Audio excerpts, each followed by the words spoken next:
Now, of course, we've been covering the COP27 climate change conference underway in Sharm El-Sheikh in Egypt. Many seeing this as a time to avoid a point of no return, a point that the world could reach if strong action is not taken now. And of course, South Africa went in talking about the developing world, what it needed, funds from the developed world.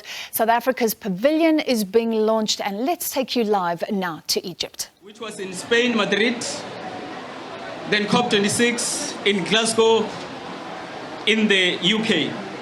To deliver the welcome address, I will call upon our ambassador to Egypt, His Excellency, Mr. Ntsike Mashimbe.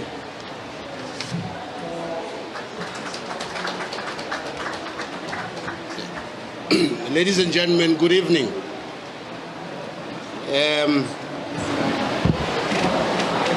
I don't know if you know how the president appoints ambassadors. If you don't, I'm going to tell you.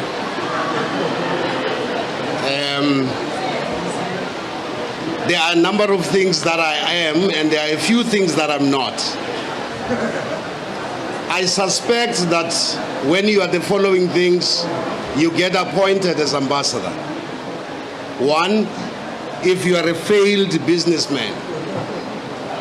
That's one of the things I was in the past. When I failed as a businessman, I moved on to the public service. And I guess I failed at that as well. When you're a failed businessman, a failed civil servant, I think you become an ambassador. Because I think being an ambassador is much easier. All you have to do is eat and drink on behalf of the nation. I'm sure all of you could do that. Having said that, I don't think you want me to proceed to say anything. Minister Creasy, when President Ramaphosa was here a few days ago, he was very, very impressed and very pleased with this pavilion. I want to join him and congratulate you, Minister Creasy, and your team. I am ready to say this evening, with you, we are led. Congratulations, Minister Creasy. There are a few things that make an ambassador of a country happy. A few of those things happened in the recent past. One of them is when President Ramaphosa was here a few days ago, he managed to bring back the South Africa that has been a leading South Africa in our continent. Nobody knew how we were going to present ourselves in this COP of Africa. President Ramaphosa was able to sell to the key leaders of the globe our business plan in order to move seriously in and around climate change. I think the figure, Minister Creasy will be more exact, somewhere in the tune of about 84 billion, which is about 1.3, 1.5 trillion rand that we would need. The business plan was favorably considered by all the key global leaders. If you check the media in the recent past, all of them, Macron, the leaders of the EU, the new leader of the United Kingdom, all of them were singing praises like the South African praise singers of clear leadership that is coming out of South Africa. I think we all deserve a round of applause for that. I have decided that tonight is not an occasion. My sense of occasion demands that I not make a long speech because of the noise signature. And I think we must focus on the one that leads us on matters environmental, Minister Creasy. But before I go, I do know that these 2 weeks would have been described by Frantz Fanon as follows. I think Mr. Fanon would have said, every generation must find its mission and fulfill it or betray it. Our actions today so many leaders from the civil service, from civil society, from business, is indicative that we have determined what our future is. We have decided what it is, the kind of a future that we want to bequeath to future generations. We do not fail. Our mission is clear. Ours is to fulfill it. Thank you very much all for coming. We look forward to seeing you again tomorrow when we host entrepreneurs from Egypt and South Africa. Thank you. Thank you very much, Your Excellency. I'll now call upon Ms. Joanne Yawich, who is the CEO of NBI, to come and highlight the importance of the collaboration between government and business. Thank you. Thank you very much, and good evening all.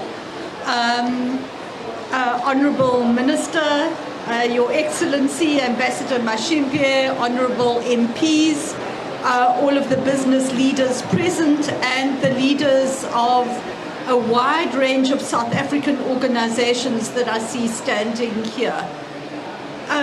As the MC indicated, this pavilion and the partnership between government and business has now been in process for 5 years. And this year, I am delighted to say that there are more companies than ever before who have seen this as an event that is worth supporting. And not only have they helped to make this pavilion a reality, but the senior leaders of a large number of companies have participated in a great number of events at the pavilion. I think that beyond business, when we are at the COP, we're here as Team South Africa.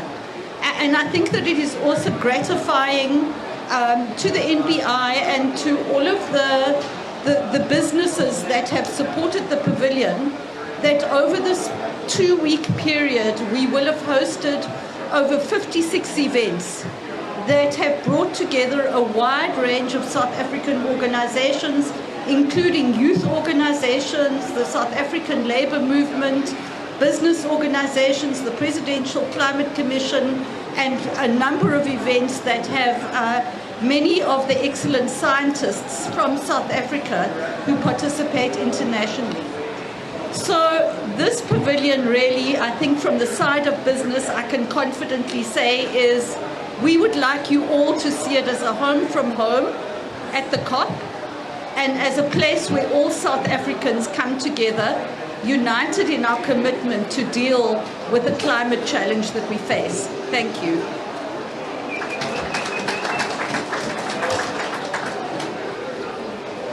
Thank you very much, Joanne. I will now call upon Her Excellency, Minister of Forestry, Fisheries and Environment, Minister Barbara Creecy, to come and launch the SA Pavilion COP27.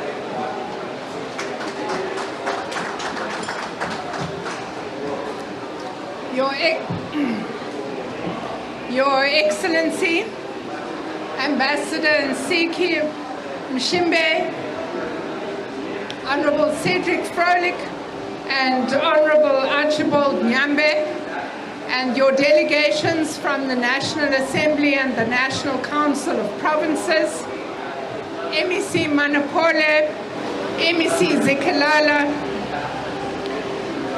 Ms. Joanne Yawich, CEO of NBI, and all CEOs present, representatives of the Presidential Climate Commission, youth activists, members of the South African delegation, members of the media. When I was thinking about how to frame my input this evening, the words of Charles Dickens in Great Expectations came to me. It was the best of times, it was the worst of times. It was the age of wisdom, it was the age of foolishness. Now, from the perspective of the worst of times, we all know that the impact of the climate emergency is affecting our lives, our livelihoods, our health, our welfare, our food and water security, and our ecosystems. We also know that across the world, a transition is taking place. A transition in the way in which energy is generated, a transition in the form of human mobility, transitions in manufacturing and in agricultural production. And we recognize that as these transitions proceed, they pose a transition risk to developing countries who have not yet entered into new forms of energy generation and new forms of production. Because we know that developed countries will want to protect their investments, and they will in due course be introducing carbon border tariffs that will restrict the competitiveness of all goods provided in domains with high carbon footprints. So this climate impact and this transition impact represents the possible worst of times. But none of this is inevitable. None of this needs to become a worst-case scenario. We have at our disposal the possibility to transition our economy, to help our economy with some of our fundamental development challenges, including economic exclusion, unemployment, and poverty. And we have at our disposal the possibility that we can make a significant and important contribution to reducing greenhouse gases that are creating the climate crisis. On Monday last week, our President, His Excellency President Cyril Ramaphosa, handed over to the International Partnership Group our Just Energy Transition Investment Plan, a South African-led, South African-developed plan that focuses on transitions in energy, in electric vehicles, and in green hydrogen. And in handing this plan over to our partners, President Ramaphosa said that this plan represents the vision that he hopes will in due course become the vision of our whole country in its journey to addressing our climate transition.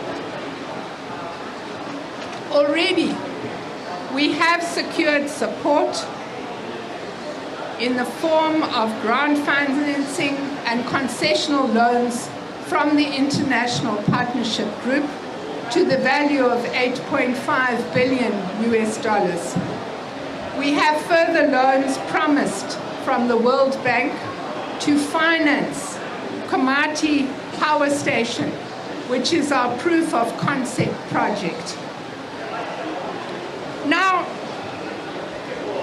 if this investment plan is to be implemented, if it is to become a reality, if it is to place our country on a new trajectory of growth, employment, opportunities, and economic inclusion, then it must first and foremost be premised on the concept of climate justice.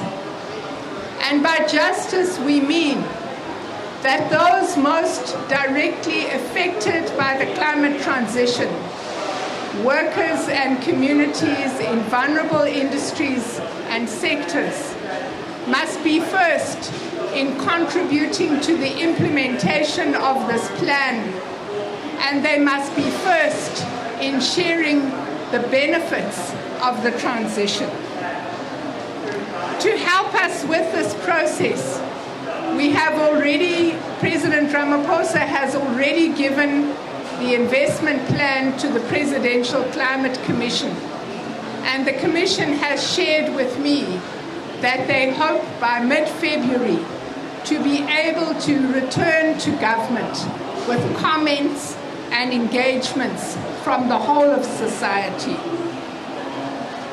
Ladies and gentlemen, this plan represents an opportunity for all of us. We heard today that while greenhouse gas emissions have stabilized and have begun to decline, we are still on track as a world for a 2.5 degree average temperature increase. What we know is that unless we take further mitigation measures and unless we join hands with society and with the international community, this could represent a 5 degree temperature increase for South Africa, a temperature increase that will make many parts of our country unlivable. It is not inevitable, it is not too late. We must join hands and we must work together to bring emissions down faster, to work together to implement the investment plan, and to make sure that in doing so it is just and no one is left behind. I thank you.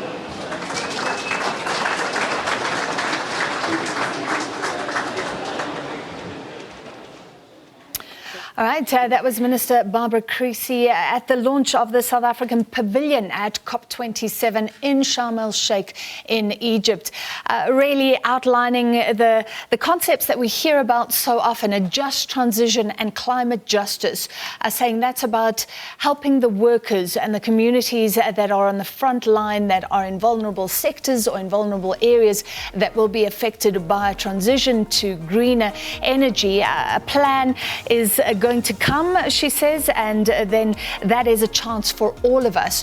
And finally, just saying, you know, if we don't do something, South Africa could be affected by that average. So 2.5 is an average increase. If South Africa does see a 5% increase in temperatures, could you imagine, she said, uninhabitable parts of the country will emerge.